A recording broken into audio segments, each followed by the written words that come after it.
LegalizeFreedom.com. Why are we here? Where do we come from? Where are we going? From the nature of reality to the future of humanity.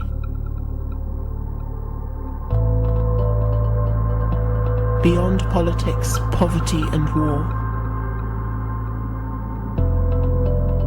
LegalizeFreedom.com.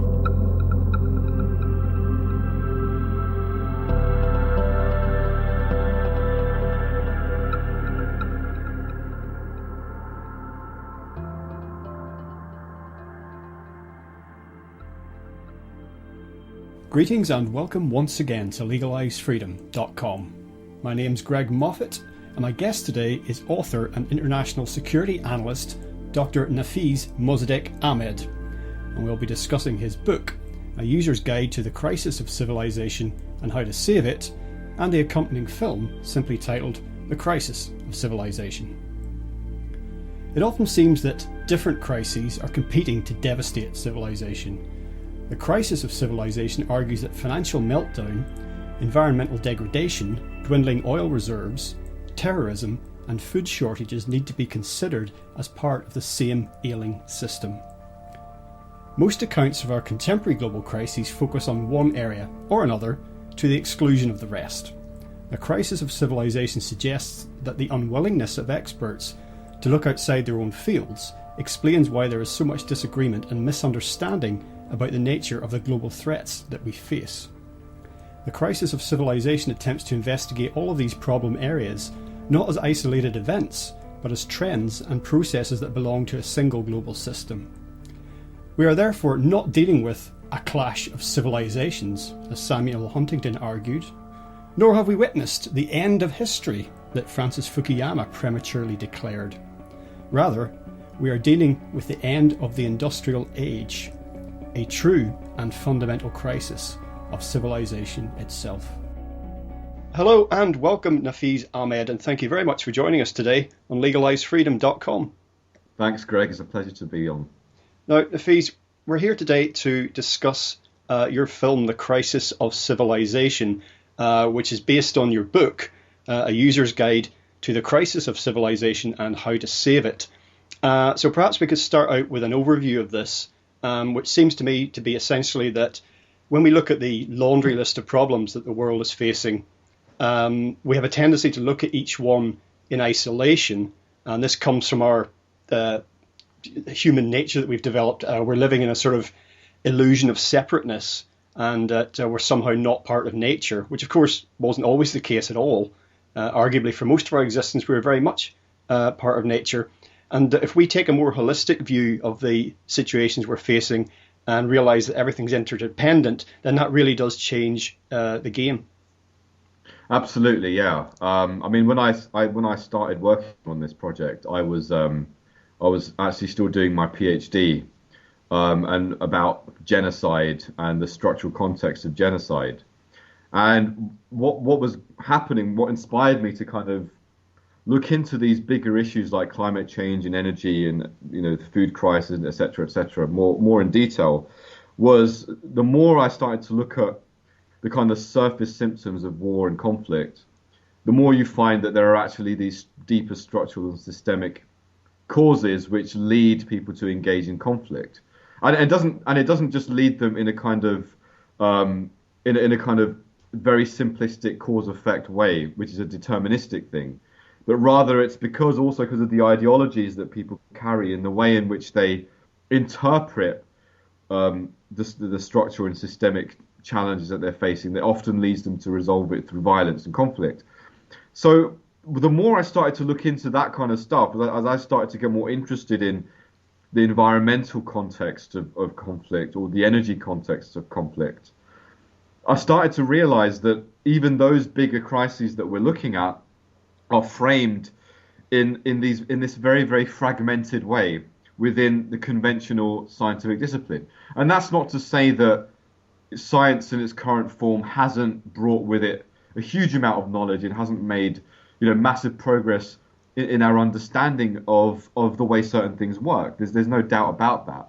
But the problem is that the way in which our science functions right now, because of the need for expertise and for understanding specific things, there is this kind of disciplinary kind of obsession with going deeper and deeper and deeper into understanding very small kind of subsets of what is going on and specializing more and more and more. And as we specialize more and more and more, we tend to kind of miss the way in which our specialisms are inherently interlinked within the actual real world to other specialisms and other disciplines. And as a consequence, we've completely missed. We don't have a science or scientific framework.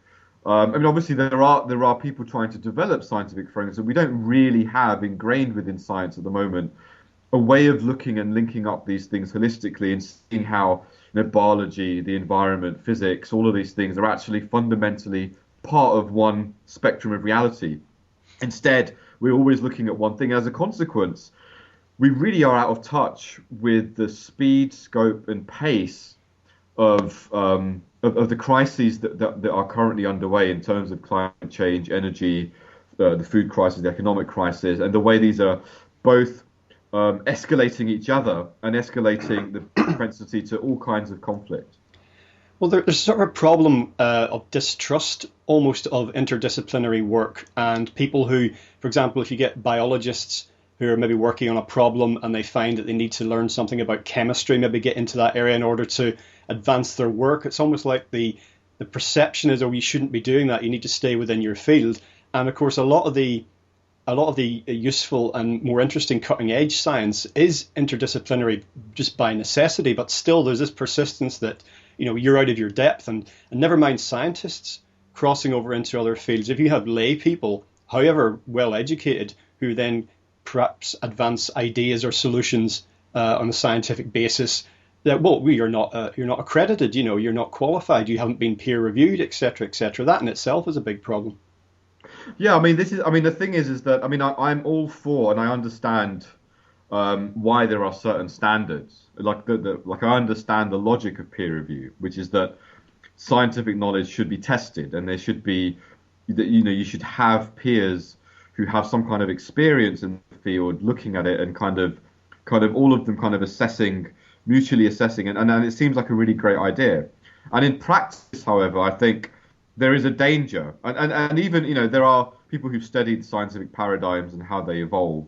I mean, the whole Thomas Kuhn thing about paradigms and how they shift and all of that. It does raise interesting questions about how perfectly well evidenced and well tested scientific ideas sometimes cannot be taken seriously in the majority scientific community, precisely because of the groupthink dynamic that can tend to dominate in some circles. But at the same time, I think it's important to not then develop a completely. I mean, one thing that I've seen that is developed, for example, in the way people have responded to climate science, is a deep anti-science perspective, which is obviously a kind of a slightly irrational and regressive reaction. And while I think there's scope to be critical of scientific orthodoxy in some cases, and to be engaged in that, and be trying to move the debate forward, and to recognise that you do get sometimes aggressive groupthink dynamics, we should always challenge. At the same time, we don't want to fall into the trap of anti-science, which could open the door to just all kinds of ridiculous and kind of out there thinking, which is not grounded in some kind of a coherent evidentiary basis. At the same time, there are many fields which are not recognized by orthodox science, which really have massive amounts of proof for them. And you're looking at some of the new developments in physics, some of the implications for even things like telekinesis and things like that, which we know for a fact that there have been government programs which have experimented with this. And very senior physicists who have been involved in looking at that kind of stuff. So I think it's important to recognise that there are sometimes interesting reasons why establishment doesn't want to kind of give credence to certain trends of thinking which may challenge the orthodoxy. Well, there's two things there. We mentioned out there thinking, and how that can be sometimes misleading and erroneous, and a complete distraction leading us nowhere, not tested, not proved, not provable. But equally, the issue there is that sometimes it's out there thinking that holds the key to the solution. A lot of great scientific quantum leaps have been taken by people who were, to use the old cliche, thinking outside the box. The other side of that, then, of course, is that science has been manipulated to serve other agendas and to other ends. And the cases of that have led some people, as you say, to become anti-science. But we can't really afford to throw out the baby with the bathwater in this case. It's just in the sea of information that we now have, particularly in the internet age, it's trying to discern what's verifiable, what rings true, what's testable, and just sifting through all that for what we can actually use. And just understand that we have to, in this day and age, put up with that background noise, a lot of which might be nonsense. Absolutely. I mean, I totally agree with you. I think it's important to recognize that the core of what we call good science is about having a consistent respect for evidence, being self-critical and self-aware, trying to kind of separate out your own perceptions and your own kind of beliefs from the evidence, and being clear that trying to make sure that you're not influencing your investigations of these things, being critical of all kinds of different thinking from a rational perspective, using logic. I think it's all about what you said about being things being verifiable, being testable. I think those are the fundamental principles of science which we try to apply, and I think we can be critical of scientists when we think they are failing to apply those principles in a fair and balanced way. And that's absolutely the case. And it's true, like what you said about the way science progresses. And I think actually this is recognized within mainstream philosophy of science, that often science fundamentally progresses by the minority, by the irate minority who stumbles upon something which will challenge the prevailing paradigm. I mean, Einstein, for example, was not, when he first discovered his theories at the beginning, was not considered to be part of that mainstream orthodoxy. So many of the major scientists who've influenced contemporary science were not part of the kind of establishment orthodoxy of science. So it's important to have an open mind, I think, and to just try and be always be critical and aware. Now, in the question of science being used to serve other agendas, scientific evidence being manipulated or misrepresented, that does happen, of course, and we've just discussed some of the negative effects of that.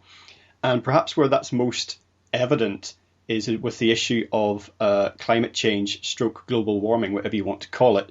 Not so much the wider environmental problems of pollution, but in this specific area, which is a huge issue as going forward, the science and the truth of it or otherwise, it has become a sort of real stumbling block.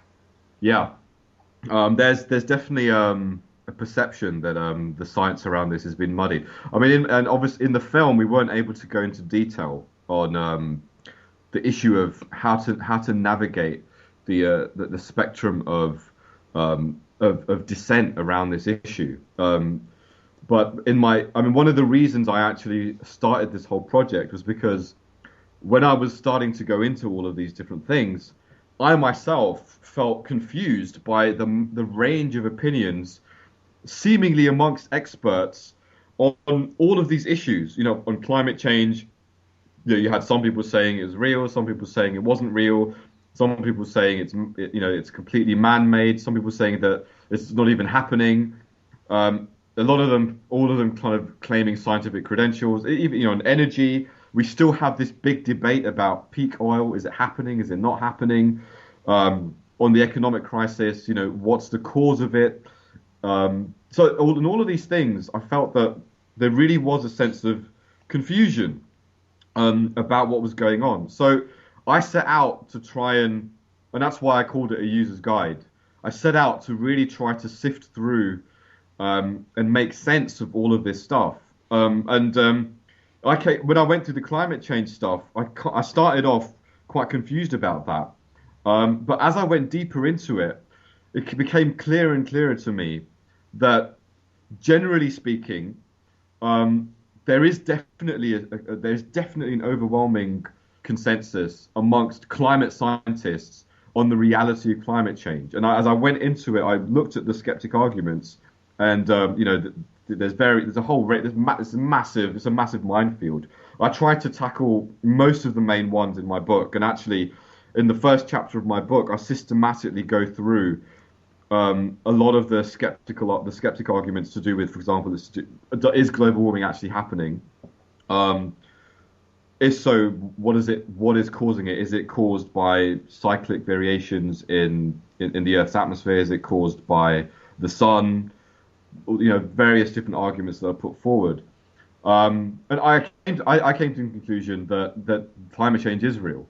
And actually, what I found interesting was that rather than if anything, rather than the situation being that the climate change, the climate scientist consensus is too kind of alarmist, I actually came to the conclusion that the consensus is actually quite conservative.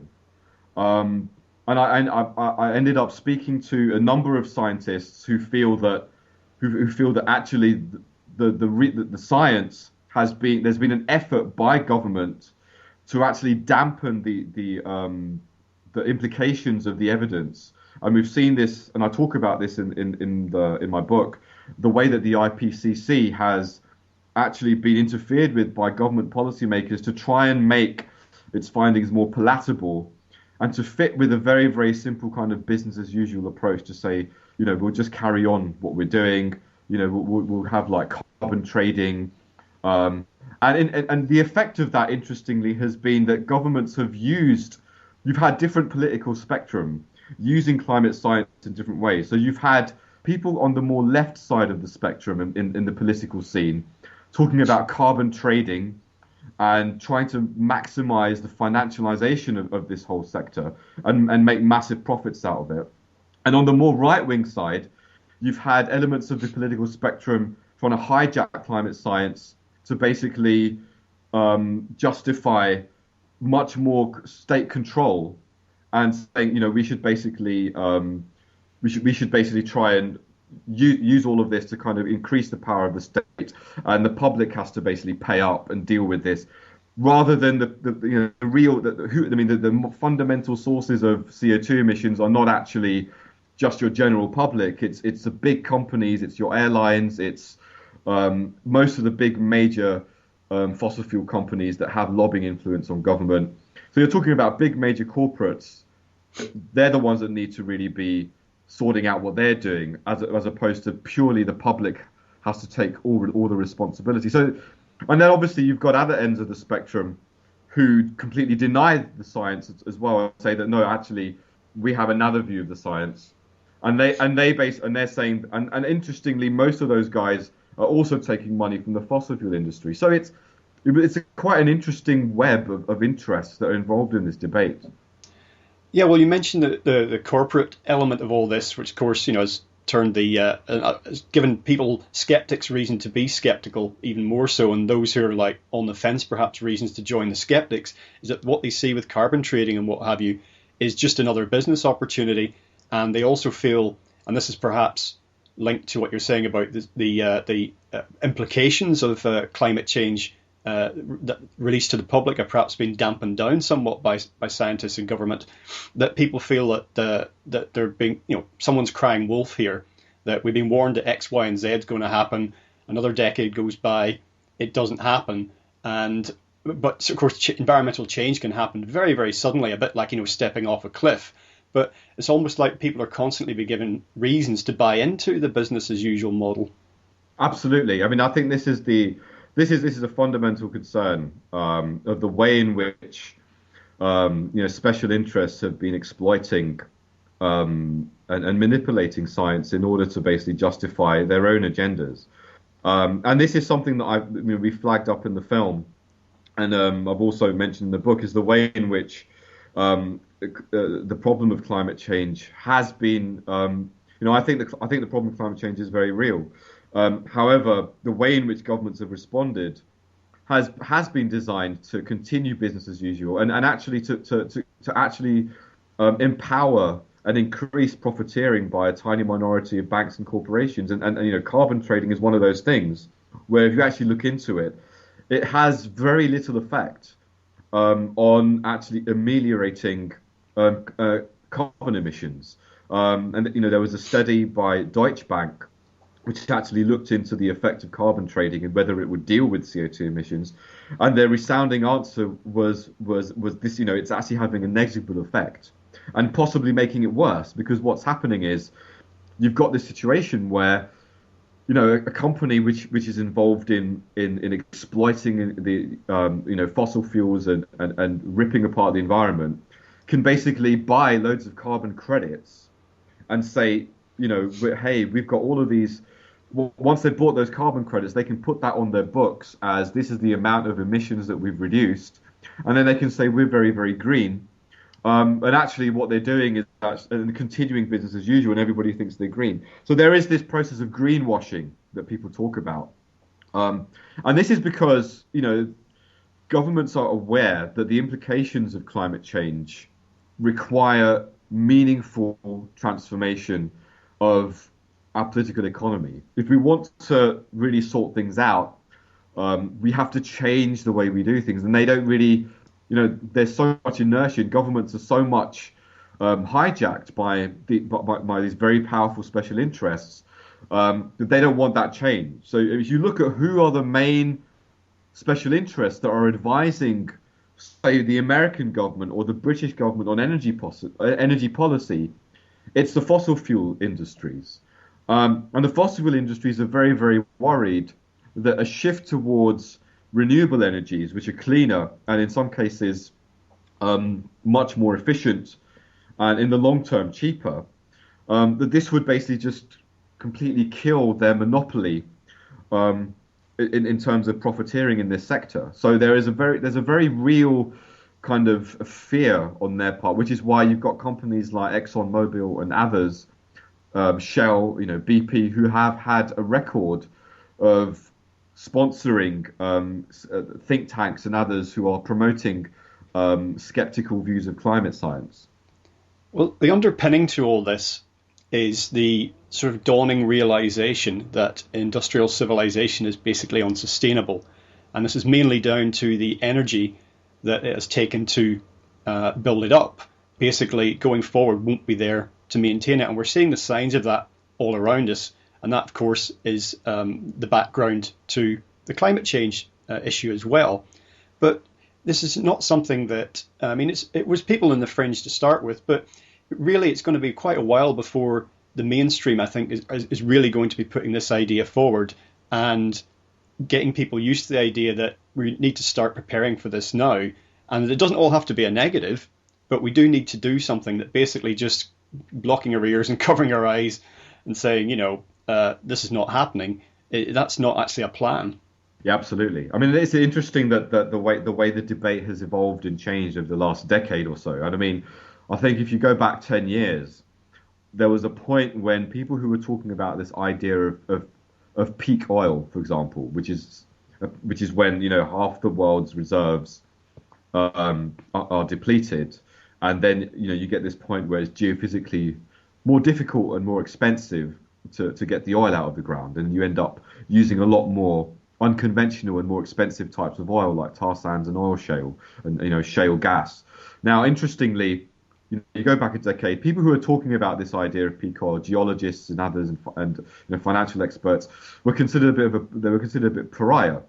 And I think halfway through the decade, about 2004 to 2007 and 8, I remember seeing that the peak oil discourse became a lot more mainstream, taken seriously in the mainstream. And then, interestingly, in the last 2 years or so, there's been a very concerted public relations offensive from elements of the fossil fuel industry, which has been pushing forward this idea that that peak oil is a complete myth. It's a joke. It's dead in the water. We've got now shale gas. We have these new technologies of fracking, which have made it extremely cheap to exploit these unconventional sources of gas. And, America's going to become, the new kind of, it's going to produce more gas than everybody. And, we've got this wonderful future of natural gas for the next, God, no one really talks about how long it's going to last, decades or so. And everything's going to be fine. It's going to fuel growth. And to top it all off, shale gas is supposedly a much cleaner fuel than it is cleaner. That it's a little bit cleaner than conventional oil, and obviously much cleaner than coal. But the idea is that this is going to be a clean bridge fuel, as we maybe switch a little bit towards renewables, incrementally. But this is what's been put out over the last 2 years or so. And interesting, in the last year, in 2012, I mean, it was almost, we were inundated by these stories in the mainstream from across everywhere, to the point that even leading environmentalists, in The Guardian, George Monbiot and Damien Carrington, basically arguing that, the peak oil idea has gone up in flames, it's dead. This is really interesting for me because if you actually look at the peer-reviewed studies, which these guys completely ignored, they focused on a couple of high-profile reports. There was one report put out by Harvard University last year that interestingly was sponsored by British Petroleum and an Italian oil firm. And there were a couple of other reports to that nature, essentially, which are, heavily co-opted by the industry, and which in hindsight, very mainstream organizations like the UK Energy Research Centre actually critiqued these reports and pointed out that they were deeply, deeply flawed. Despite that, these reports got a lot of traction. But we had a lot of other peer-reviewed reports that didn't get any attention in the mainstream media. These actually had a very, very different perspective on how much shale gas could do.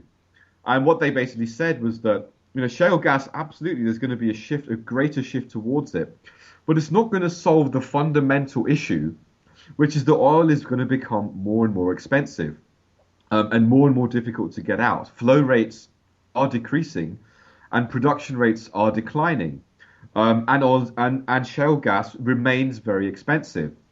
And even though there have been dramatic improvements in the fracking technology, it's very unlikely that we'll see improvements that will lead to dramatic reductions in oil price over the next few decades or so. So we're still going to see very high prices, and these are still going to basically impact detrimentally on the economy and prevent and create effectively almost a ceiling on economic growth. And even the International Energy Agency and their chief economist, Fatih Birol, has acknowledged that regardless of these things we're seeing with shale gas, he's talked over the last few years about a ceiling on economic growth because of the problem of rising oil prices. And this is, if you look at the broader picture, let's not think in this kind of short-term way, but thinking in terms of what is going to happen before the end of this century. So, and that's within many of our lifetimes and within the lifetimes of our children. Before the end of this century, there is absolutely no doubt that we're looking at the end of the hydrocarbon age and the end of reliance on traditional mineral resources of energy.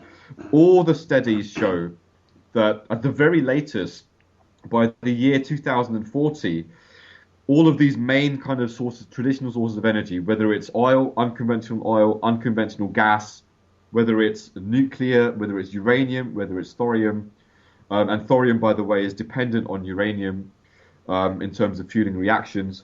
And all of those things we're seeing peaks of production.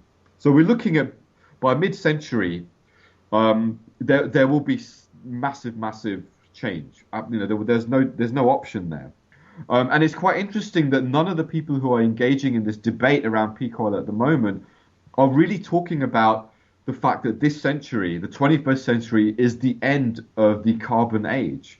So we really should be thinking about that and what comes after and how we transition and prepare for that. Because if that is the case, we're completely unprepared. We're not prepared for that happening. And we're already seeing the signs and the impacts of this in our economies now with the 2008 financial crash, and how that's how that has basically continued to kind of affect our economies and continue to kind of deepen in. we're not going to see what we're seeing is the beginning of a process of transition, and either we kind of step up to that and adapt to that, or we kind of continue to bury our heads in the sand and say, we continue business as usual and everything's going to be fine. In which case, we're going to face much more problems. Just briefly to pick up on something you mentioned a couple of minutes ago, that slightly surprised me. So George Monbiot is saying that the peak oil hypothesis is dead in the water. Yeah, absolutely. He wrote an article a couple of months back where he actually quoted this Harvard report, and he basically just swallowed it hook, line, and sinker. There was no critical analysis at all. And what was interesting from this, for me, was actually how little Monbiot actually understood about what peak oil really is. I mean, if he had understood what peak oil is, he wouldn't have swallowed that hook, line, and sinker. And I think there's some confusion amongst many environmentalists about what peak oil is. People they kind of think peak oil means the end of oil. Oil is running out, and it doesn't mean that. It very simply means a point when you've exploited when you get to the point where you've exploited half the world's reserves, and so most of your conventional reserves are now done, and you're kind of moving deeper into then using much more expensive forms of oil, and it becomes much more difficult to get out, and therefore more expensive. That's really all it is. It's very much an it's linked to the economics, and there is an inherent link between the economics of it and the geology of it. And I think, unfortunately, some journalists have a very simplistic perception where they think it's just about the geology and the oil is going to disappear and that's it. But most sophisticated, incredible industry experts and geologists who've spoken about peak oil talk about it in a much more holistic sense of the interplay between the geological factors below ground and the above ground economic and even political factors. And it's only when you take all of those into account you can kind of come up with estimates of when we will start seeing production peaks and how they'll impact on the economies. But it's interesting because a journalist like David Strahan, for example, who is a very well-known former BBC journalist who specializes in the energy sector, he actually did an investigation of this same Harvard report that Monbiot swallowed and that Damien Carrington at The Guardian also swallowed. And he completely ripped it to shreds based on interviewing some experts from the UK Energy Research Centre, as I mentioned. And he went through the actual the figures and actually interviewed the author of the report, who was as a former oil company executive, by the way. And actually, the guy actually admitted to him that he had made some serious errors in his projections, his over-optimistic projections. But again, we didn't see any corrections in the mainstream media or retractions, and so this became, this flawed report set the groundwork for the story that has now become the mainstream narrative. Peak oil is dead. We don't have an energy problem. Well, just to put this in context for listeners who may not know who George Monbiot is, he's basically a British-based writer and environmentalist, and he's frequently, very stridently putting forward the case that climate change is, the single biggest, most critical problem we face, and we really need to be addressing it right now. So I was just somewhat taken aback. Not that he would want to refute something that was self-evidently true, but it was just interesting for me that he would latch on to something like that. I just don't see it as sort of serving his case. Again, not that you can want to deny the truth if it's true, but it just struck me as odd. It is odd. I think I've got a lot of respect for Monbiot. I think he's doing a huge amount of good work, and and I think it's important for us to be able to respect and a difference of opinion and everything. I think he's wrong.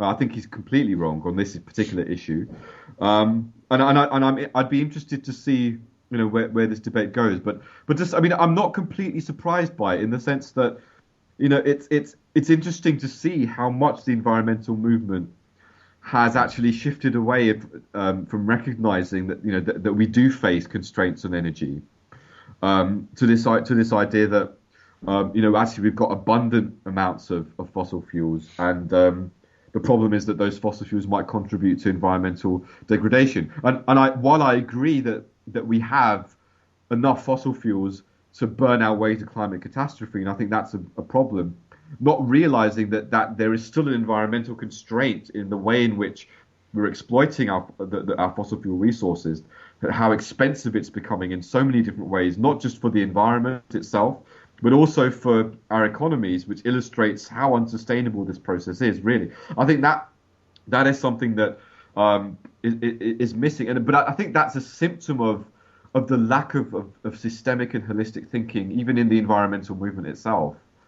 Well, just brief point on the cost of fossil fuels going forward. And of course, as you say, there is a lot of talk about oil from tar sands and shale gas and what have you. But the two words to keep in mind there is net energy, which is basically how much you end up with and how much energy you put into the process of getting that resource out of the ground. And that, as you say, is going to mean that the cost of oil and other fossil fuels going up year on year. And this, for a lot of people who dependent on it day to day, as most of us are, it goes a long way to explaining the cost of it going up. It's not necessarily profit gouging by oil companies. To touch upon the issue of renewables, again, a lot of talk in this area about ultimately this is where we're going to end up. In terms of renewables and industrial civilization, however, it seems clear to me that we certainly cannot have the sort of civilization we now have and the energy use that we now have with renewables. Yes, I agree with that. I think, there's a number of things to think about here. And there's the concept of, as you mentioned, this idea of net energy. There's this concept of energy return on investment, which is basically how much energy can you get out compared to how much money you invest and put in, how much energy you put in.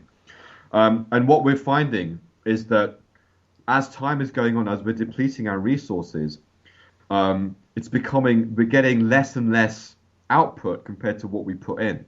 So, for example, with fracking, the amount of net energy that we're putting in, and you factor in, the amount of energy that is used to kind of to extract water, and to then all the processing that's involved with fracking, the way that it affects the environment, the cost that has, as well as the amount of natural gas that you use as well in the fracking process to power it.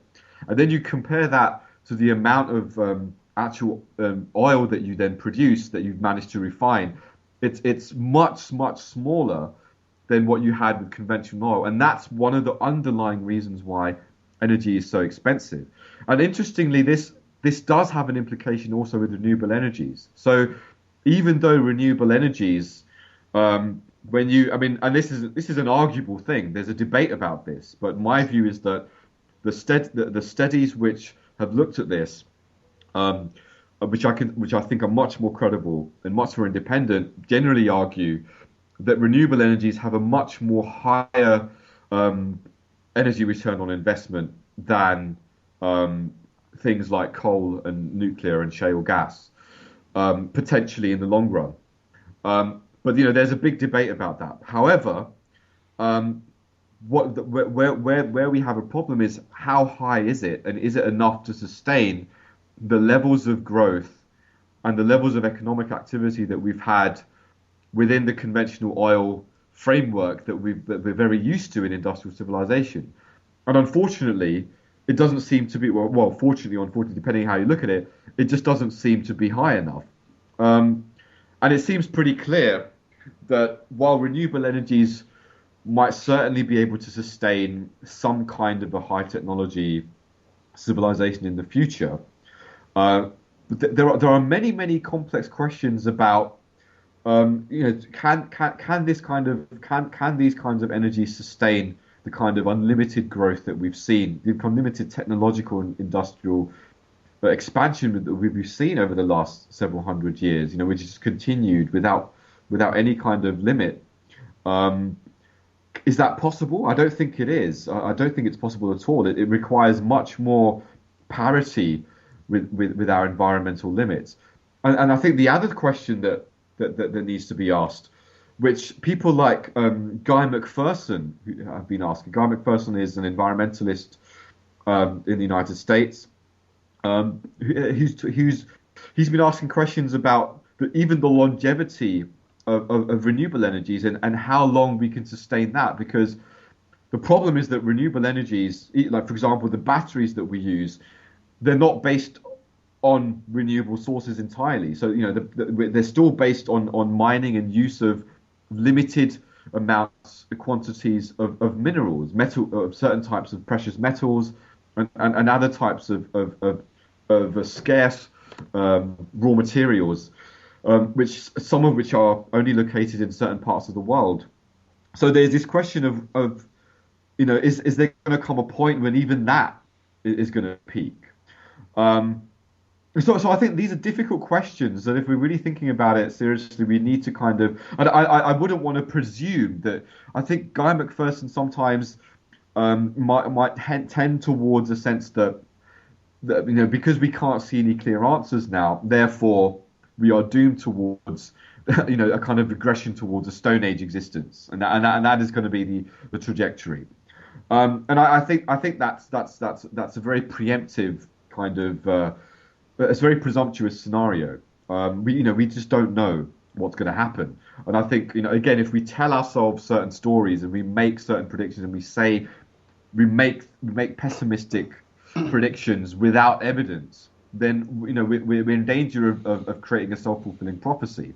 So I think we should be cautious, we should be cautiously optimistic about what's possible, but we need to be also pragmatic and realistic about where we're going and start to try and think about what are the different solutions. And there are many other paradigms which try to see beyond just and see beyond just a dependence on technological thinking, and for example the paradigm of permaculture, which asks us to think about our relationship with the environment and asks us to think beyond just technology. And in that sense, I think we can start to see technology and put technology in its place as a limited tool to achieve much more important objectives to do with our community, to do with the way in which we relate to nature, rather than the other way around. And sometimes there is a danger, even when we think about technologies like renewable energy, that we put those technologies first and we pin a lot on those technologies rather than seeing them merely as stepping stones towards a much more interesting paradigm.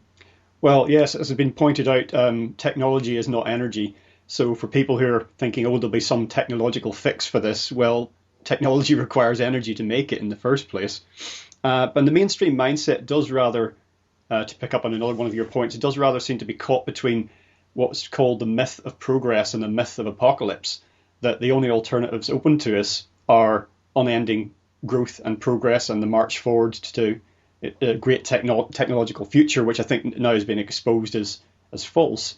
And the myth of apocalypse, which is like, everything's going to end up in some sort of Mad Max Road Warrior type disaster scenario as we gradually regress back to sort of the Stone Age, as you say. And there are other ways of thinking about this, as you've pointed out. To talk about the economy, again, another great problem area, and being constantly almost the top news item since the financial crash of 2007, 2008. But we do have this model of unlimited growth, as you say, basically involving endless consumption. Indeed, it seems sometimes that the economic system is designed to consume everything on the earth, that it will chew everything up, spit it out, and won't stop until it stops itself. And behind this, and you address this in the book and the film, is the nature of the banking system, which is debt-based. And we now have nations, almost most nations in the world, mired in debt. And this, of course, this is aggravating all the actual real-world crises that we're seeing, with the environment and everything that stems from that. So some form of reform of this system is essential also, I think. Absolutely. I think we need to we have to face the reality that all of the crises that we're facing are really one crisis. This is why I talk about the crisis of civilization. And really what we're doing is really just looking at different facets of it. And the role of the economy is clearly a fundamental one, in the sense that the economy pertains to how we actually relate productively to nature, how we actually relate to nature's resources. And unfortunately, we have a very exploitative relationship with both nature and with ourselves, and the debt system really manifests that. And it's not sustainable. And I think this is why we have this situation at the moment. If you look at the mainstream debate at the moment between the left and the right, it's really stale. It's become a really stale debate. You've either got people on the left who I completely sympathise with, who are speaking on behalf of working people and saying, we can't just be we can't just have this insane austerity where we're slashing spending on the public, on the infrastructure. We're cutting benefits, we're cutting basically the lifeline to old people, to young people, to women, education, health. All of these things are being slashed. It's all contracting in the name of austerity. This is unacceptable. I completely appreciate that. But the problem is they don't address the issue of, we do have a debt crisis. How do we deal with that? But then you go to the kind of right side of the spectrum, and it's all about, look, we understand that working people have problems, but at the end of the day, this is unsustainable. We have a debt crisis. We're continuously and debt is increasing. We have to cut spending. We have to have austerity. There's no other way out. And you can't get out of that binary debate because neither of them are recognizing the fundamental, deeper structural condition of the debt crisis, which is ultimately an insolvency crisis. Actually, the banks in reality are truly actually insolvent. We should really be recognized that they're insolvent, and they're not looking at the wider role of the capitalist system and capitalist relations of production, and the inherent inequalities of that relationship, which create in which this kind of debt-based monetary system is embedded. And I think that fundamental issue is being ignored and overlooked in the way. So, if we look at the deeper issue of how money is created and the role of interest and the fact that the way in which this system inherently generates more and more debt, we realize that we need to move to a very different paradigm, which tries to move towards a system of exchange or a system of monetary exchange of some form, whether it's monetary exchange or it's barter, whatever it is, one which is much more in parity with the real world. I mean, at the moment we've got this situation. I mean, we point this fact out in the film, and it actually has got worse. The situation where the total value of derivatives trading in the financial system it was a couple of years ago. It was about $1,000 trillion, so one quadrillion dollars, and actually since then it's actually gone up to about 1.2. Last time I checked, a couple of months back. That's getting worse. And if you compare that to the total GDP of the global economy, which is basically the real world of actual manufacturing and production, it was about $60 trillion. So there is this massive disparity between the real world of buying and selling and this financial services world of derivatives trading based on creating more and more debt and credit to make profit, which is just completely unreal. It's just and there's at some point or another that bubble has to crash in some form, which is why over the next decade we will not see a resolution to the economic crisis. It will in some way or other get worse, and it will deepen in different ways.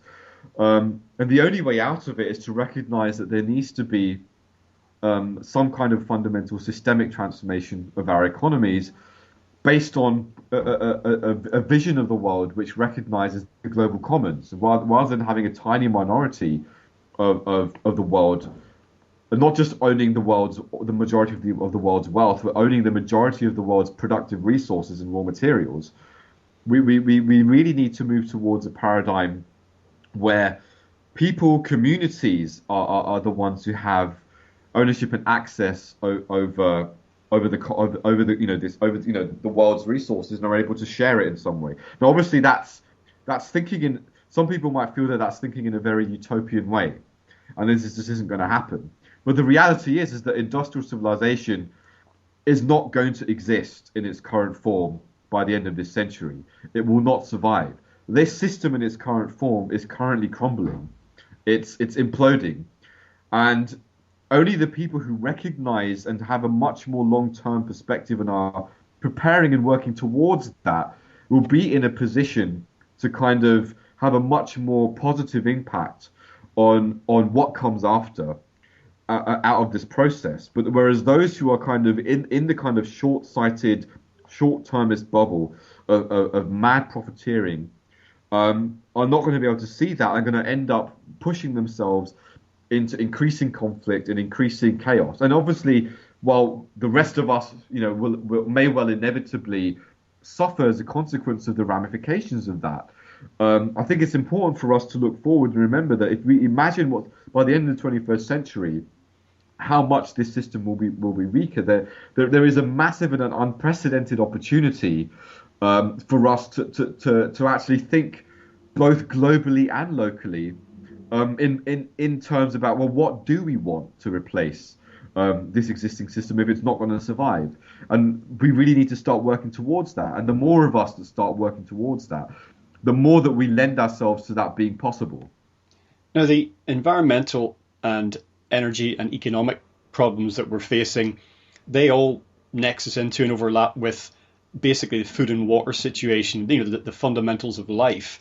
And we're seeing in all parts of the world where there have been food and water issues forever, but through to industrial West, where food and water access to it in plentiful, indeed excessive quantities is now taken for granted. But we're starting to see the availability of water, the quality of it, and the price of delivering it to households and industry, and also particularly in food. I mean, price inflation rather, is and of course problems with farming and environmental degradation feeding into that.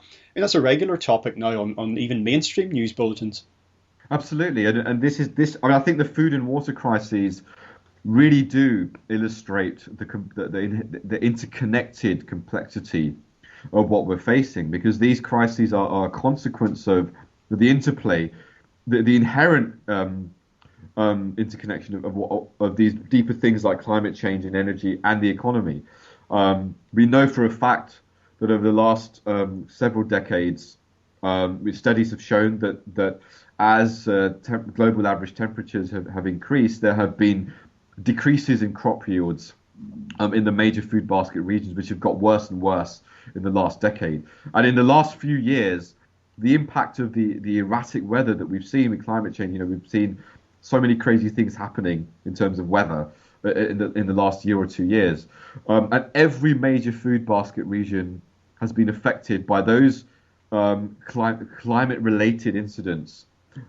Just those things alone have made major food basket regions reduce their yields. And this year, the Food and Agricultural Organizations Index showed that productivity has been pretty low. We've got to this point where there's been a shortfall this year. Over the last decade, most of the years over the last decade, we've had a shortfall in production compared to consumption. So we're starting to see.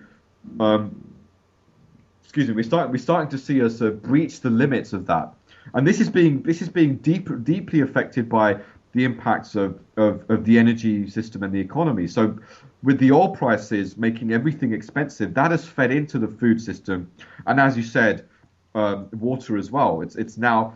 Energy is so integral to industrial agriculture. It's unbelievable. Every single major point whether it's at point in terms of actually growing food, whether it's in terms of processing and transporting food, whether it's in terms of housing it and distributing it, you're looking at energy being a major factor. And that has, because of the higher higher oil prices over the last several years, that has fed into the food system and made prices much higher, and it's had a similar effect in terms of water.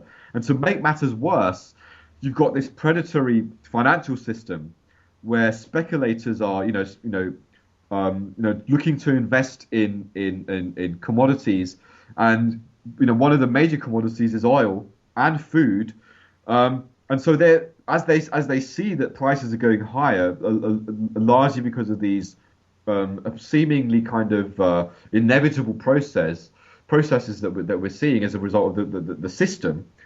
They're now investing in those massively, and that's pushing prices even higher. And when those prices get even higher, it just kind of rockets the prices much more, because what you see here is this interaction between the system of economic profiteering and these kind of deeper kind of ecological and energy problems, and it's really radicalizing it in a way which has created massive problems. And when we look at what happened with the Arab Spring, there's been several studies which have showed how the rocketing food prices were really the fundamental trigger which converted long-standing political grievances into a real propensity to actually come out on the street and say enough is enough, because people just couldn't afford to buy bread as a consequence of these food prices that just went rapidly up as of 2010 to 2009 and onwards, 2008, 2009, 2010. And we know that this is going to be this is really this is the future. This is not something that was a blip that happened then. We know that this is going to be an increasing phenomenon, and it will get worse unless we do something about it. But even though it's become part of the mainstream debate, we see very little incentive to really talk about how this requires radical change in the way in which our industrial food system operates. Of course, brings us on to the issue of population, because overall the planetary population is increasing, even though in the industrialized nations it's sort of gradually declining for other structural reasons. But of course, issues with food and water then directly affect the population. We already see great swathes of the planet, with not enough food and water really to sustain themselves properly. We see the prices for both increasing here and the availability somewhat being constricted. And of course, over a long period of time, with some of the changes we've been outlining, you then expect the world population to decline because it can't be sustained, because the population equals energy use essentially. But of course, it may be that we see, in terms perhaps of natural disasters or famines, that we see more dramatic population reduction episodes. Yes, this definitely looks to be, there's definitely going to be a lot more. I mean, if we look at the trends that we've seen over the last decade or so in the way they've increased, it does look like there's going to be much more of this kind of thing happening. Natural disasters, a proliferation of famines, increasing food and water scarcity. Again, if we look at a business as usual scenario, and unfortunately, the populations that will be most affected will be the populations of the less developed countries, and then they are likely to face major crises, which could lead to many deaths in many ways. But this question of population is, again, it's a difficult question, because there is this very binary debate. You either have people on the one side who simply say, population, there's a correlation between the growth in energy consumption over the last centuries of industrial civilization, and a correlation with the rate of population growth, and therefore there has to be a decline in the population overall in order to deal with the energy problem. That's one simple side of the argument. On the other side, we have an argument which is that no, this is not true, because if you look, for example, at the amount of food that we do actually produce, I mean, having said that, we are we're starting to face shortfalls in terms of consumption versus production. People have calculated the amount of, if you look at it theoretically, they've calculated the amount of food available in the world. And what they've discovered is that that's actually enough food in terms of calories to feed everybody in the planet at the moment, and possibly even more people on the planet. So they say it's a problem of distribution, and the food isn't being distributed properly, and because it's a very unequal food system, and that's what we need to deal with. Now, again, this debate can sometimes get very polarized, but there's some truth to both sides, and there's simplicity to both sides. I think generally, the picture that we're seeing overall, when we look at all of these things, is that we cannot continue growing, and I think that applies equally to population. I think the general idea that we can just keep growing everything here and there is clearly absurd. This mindset has to change. However, at the same time, I think we need to be cautious about how we apply that general maxim, specifically when it comes to population, because it can sometimes be abused. And what we see with some of the stuff that has come out from government thinking in the West is that, we should have population control of the third world because they have massive, rapidly growing populations, so we should basically sort them out. So this kind of offsets the problem and says it's all their fault. It's those, those third world miscreants, whoever they are, who are basically breeding too much, and we need to basically force them or encourage them to control their populations, sterilization, birth control, blah, blah, blah, blah, blah. But what's interesting is that if you actually look at, I think the issue here is energy consumption. It's not population per se, which is the driving factor in the problems that we're facing. It's primarily to do with the way in which we're using energy. And if you actually look at energy consumption, it's pretty clear that the United States, Britain, Japan, China, Russia, all the major industrial powers, even though we now have a situation where our populations are not just tapering off or leveling off, they're actually in some cases declining. But we're the ones that are using the vast majority of the Earth's energy resources. When you compare that to the levels of population growth in the third world, yes, they do have quite large populations, rapidly growing populations. However, their energy use is quite minimal. So the people who are actually using the most food and energy and water on the planet are basically people like you and me who live in the industrial world, and despite us having a minority of the population, are actually using more of the Earth's resources. So I think from that perspective, we in the West have a special responsibility of being very nuanced when we talk about the dangers of population growth, and recognize that yes, we do need to encourage limits and pragmatism and when it comes to growing population, and encourage people to think about tapering off our populations. But how we do this is the question. And I think the reason that population has kind of generally sociologists argue that the key to dealing with population growth is not external controls like everybody has to have birth control, everybody has to kind of have sterilization, whether we encourage it voluntarily or whether we get the state to enforce it. It doesn't generally encourage, people don't necessarily do it.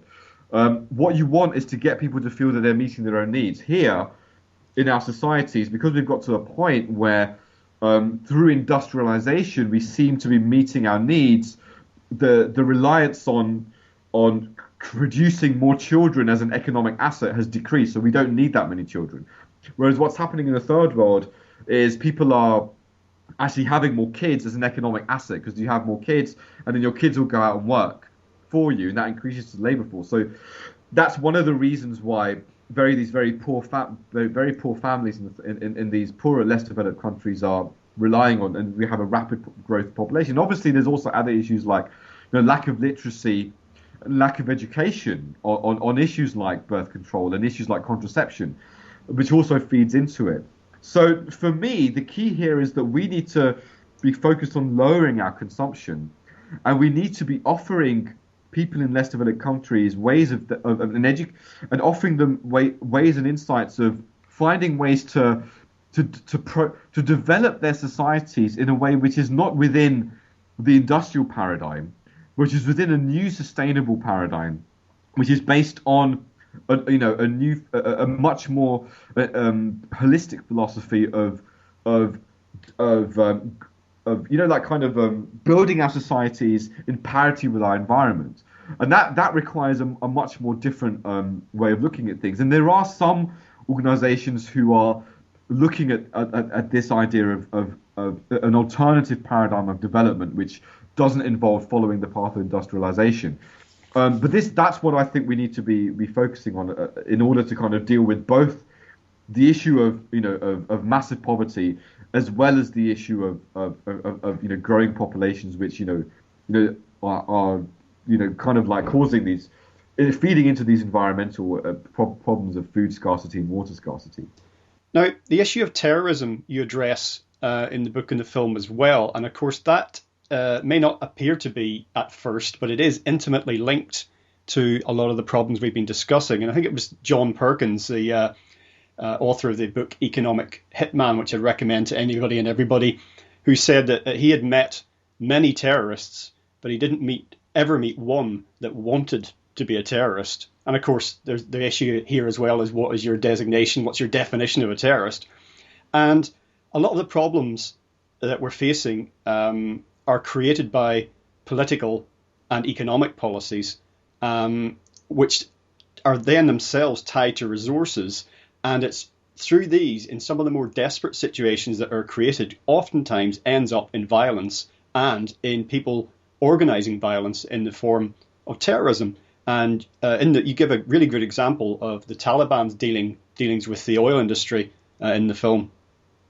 Yeah, so this is something that even now I think has a major role to play in our involvement in Afghanistan. You know, by our, obviously I mean involvement of our governments and as a consequence our militaries. And the whole Taliban thing. One thing people aren't aware of is that the CIA actually sponsored the Taliban in its rise to power from 1994 all the way through to 2001. And I can imagine some people might think this is a conspiracy theory. It's not a conspiracy theory at all. I mean, this has been very well documented. It's something that I've documented over many years. And one can read about this story in very mainstream books, such as the book by Ahmed Rashid, who is a well-known Pakistani journalist, who has written for the Wall Street Journal and the Far Eastern Economic Review, the Telegraph, and his main book called The Taliban, which was a best-selling book, goes into some detail, interviewing various U.S. officials and looking at various documents, which shows that the United States in the 1990s decided that the Taliban would be the key to stability in Afghanistan. And actually, the reason they thought that the Taliban would be an ideal partner was because they were very worried about trying to establish and monopolize various oil and gas pipeline routes to Central Asian gas in the Caspian Sea.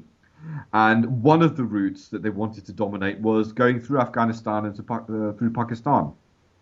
So they wanted to establish at that time some kind of a way of stabilizing Afghanistan so that they could establish this pipeline route and that they could have investment. And one US official is quoted by Rashid kind of jubilantly saying how, this is going to be like Saudi Arabia. We'll have Sharia, we have Sharia law, we might have the mullahs, but at the end of the day, we'll also have loads of investment and we'll have the oil pipelines. So this was a quite explicit strategy. It was even discussed in US congressional hearings quite avidly. And at that time, we had the companies that were involved in this endeavor were Unocal, based in California, the big oil company, and Enron, ironically. And this policy proceeded until about the year 2000, 2001, when it seems that the Americans realized that the Taliban were not going to solve their problems. The civil war was escalating between the Taliban and their opponents, the Northern Alliance factions. And at some point, it seems that they came to the conclusion that what they needed to do was actually get the Taliban to form some kind of a federal alliance with the opposition warlords. So this is basically what they proposed to the Taliban. The Taliban said no. And that was really when relations between the Taliban and the US really began to break down.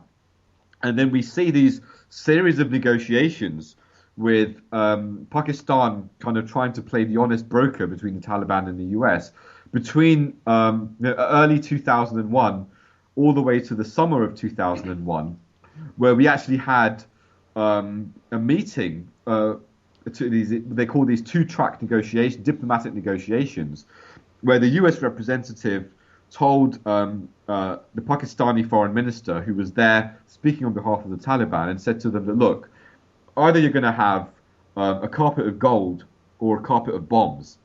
And he actually pinpointed the possibility that there would be military action against the Taliban in October 2001. Now, obviously, the event of 9/11 happened, and then the United States went in. So in this context, it appears that 9/11 provided a convenient pretext for the US to actually pursue an already pre-existing plan.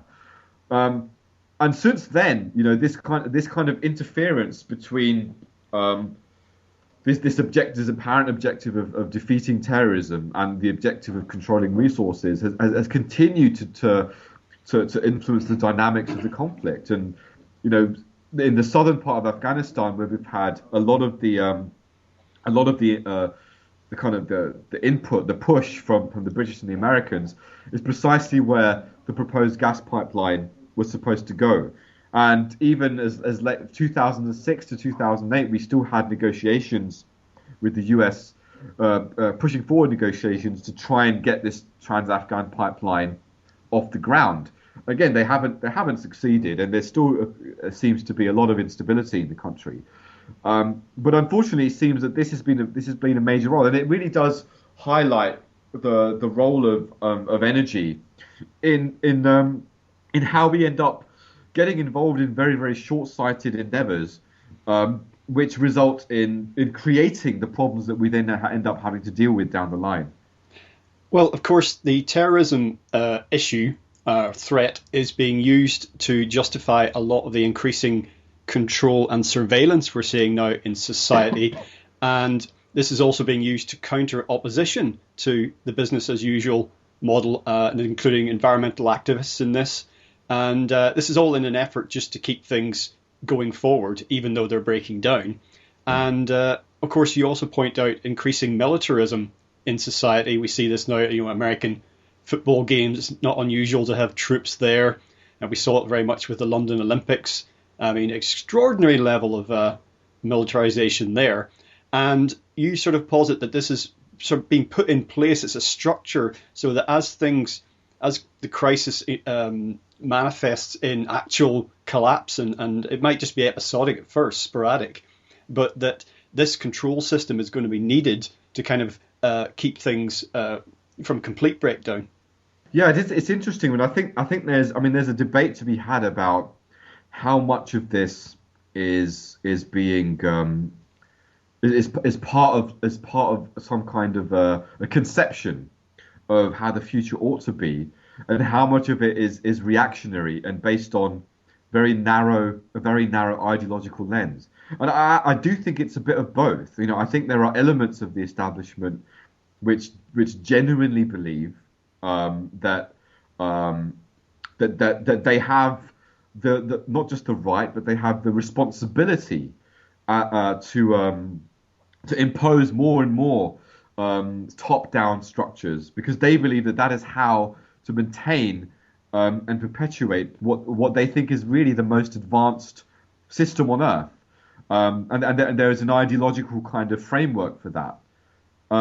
But at the same time, there is also clearly a reactionary component to it, where you see people in power kind of looking at what's going on, and the immediate response is, well, I'm not sure how to deal with that. We need to throw more money at it, and we need to throw more guns at it, and we need to prepare for this potential emergency that might happen here. We need to prepare for emergencies here, and when you look at the way that thinking, I think, coalesces, that's when you see these very disturbing types of strategic thinking. And in the film, as I allude to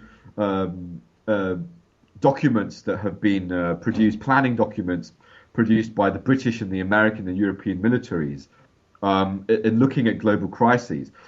And I go through some of these in some detail in the book, and it's quite interesting to see that there is this it's not like these guys don't know what's coming. They're very well aware. They talk about climate change. They talk about energy problems. They talk about food and water scarcity. But what's interesting is the complete lack of a holistic approach to understanding it. And what ends up happening, interestingly, and this is where my concerns about the way in which we could abuse the population growth problem. This kind of highlights that. Is what you find is that the solution they put forward is it's actually a population problem. So what they say is that over the next 20, 30 odd years, we're going to see rapid population growth in these areas of the less developed world. And specifically, we will see rapid population growth in these Muslim majority countries of the Middle East and North Africa. And in these parts of the world, we're going to see a massive youth bulge. There'll be too many young people. They'll get angry. Their local governments will not be able to provide sufficient goods and services, and there will be a danger of political radicalization. And we will see this massive, coalescence of movements between kind of Islamist radicalization and Marxist radicalization, and they might team up with the middle class movements in the West, and there will be this global middle class uprising, and it's going to challenge the global the political economic order, and we're going to have to basically put more resources into containing this, and blah blah blah blah. It's a very Orwellian picture of the world. And that's why I think it's important for us to kind of be aware that, well, look, let's focus on the problem here. And the problem here is the structures, the deeper political and economic and ideological structures that enable this system to continue, and including the problem of rapid population growth and the chaos that might produce. We have to look at the systemic context of that rather than just looking at the symptoms. And so this is a symptom-oriented approach. And what's interesting here is that when you adopt a symptom-oriented approach and a very narrow framework, which is very fragmented and looks at the science in its fragmented context, and that's when you get this knee-jerk, very, very reactionary, very simplistic kind of responses, which completely fail, ironically, to deal with the underlying issues. I mean, this kind of approach clearly wouldn't deal with the actual causes of the problem. It would just try and set us up to deal with what might happen when things get out of hand. Meanwhile, climate change will get worse, energy depletion will get worse, the economy will get worse, and we'll end up with this kind of massive kind of trajectory towards state militarization, police state kind of empowerment. And that's very, very dangerous. And I think at the same time, what makes that worse is there probably are elements of the elite establishment which actually think this is don't just think that this might be a necessary thing, but there might be some people who think this is a great thing, and this is what we wanted all along, and this is quite convenient, and let's just carry along with this for the ride. And who cares if there are many, many millions of deaths that result in less developed countries as a consequence, because, well, they're useless eaters anyway. And I think there is a danger that there is also that kind of very insidious mindset amongst some elements. But again, I would be careful not to conflate that bureaucracy that exists at the heart of power as kind of one evil giant entity that is planning some kind of a thing, because that's just not how it works. It's very complex. There are many, many competing and diverse special interests in that nexus of power. And they don't see eye to eye, and they don't always have the same vision and the same paradigm. So it's important to recognize that what's happening is a result of that complex nexus of different interests playing off against one another, playing off against public reactions and misreactions, and producing this trajectory. And we have an opportunity in that space to actually influence it if we so choose to. In conclusion, perhaps we can say that really the governments of the world are unlikely to make the transition that we need in time to avoid the worst outcomes of the problems that we're facing, that really we have to do it. When I say we, I mean individuals, smaller groups and organizations that can somewhat piecemeal at first perhaps, but just begin to make small steps that really will add up in the long term. And we see this now with increasing localism and a lot of good things being achieved at that level, rather than trying to get a global fix sorted out, set up and then enacted in one go. And we may find that if we can start to leave consumerist culture behind, that there's actually a healthier, happier future for us all out there, even in parts of the world now where the problems seem absolutely intractable. Yes, I think that what we're seeing really, apart from seeing, there's two ways of looking at this. There's the pessimistic way, which is, oh my God, it's the end of everything that we know. But the optimistic way is this is actually potentially the beginning of something new and exciting. And I think ultimately what it points to is not just the failure of the prevailing paradigm, But actually, it's obsolescence. The paradigm actually just doesn't work. It isn't. It's failing to actually make us happy. If you look, you look if you look at the heart of neoliberal capitalist power, and you see the correlation between, rising inequality, rising rates of crime, rising rates of mental health problems, rising rates of depression, and all of that combined with this escalating trajectory towards both massive materialistic consumption as well as exploitation of the environment, which is unsustainable. You get a general picture that this paradigm of very very reductionist crude materialism isn't really it's not actually in our interest, and it doesn't make us happy. And there is an opportunity and a potential to create something new and exciting. And we should not close the door to the possibilities of what the future might hold. While I think at the moment it's very clear that governments are not interested, and power as it stands is not interested in changing. I think in a way that's almost irrelevant, because we know that structure that's in place, this juggernaut, is hell bent on where it's going.